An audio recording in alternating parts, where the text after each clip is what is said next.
السلام عليكم خوتي خواتاتي، نطلب من الله القدير انكم تكونوا بخير وعلى خير وبصحه وعافيه جيده ان شاء الله.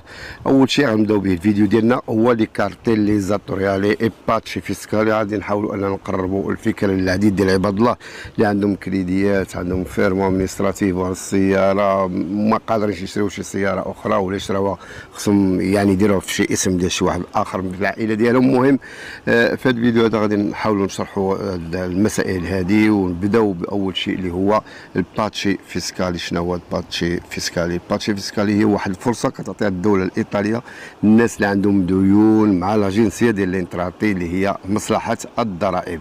كيقدروا يصفيو هاد الديون يعني بطريقه ميسره، كيتحيدوا الغرامات وكيتحيدوا حتى الفوائد ديال التاخير لا تعطلتي، وتبقى ان الانسان غادي يخلص غير المبلغ الاصلي وباقساط يعني مريحه شويه.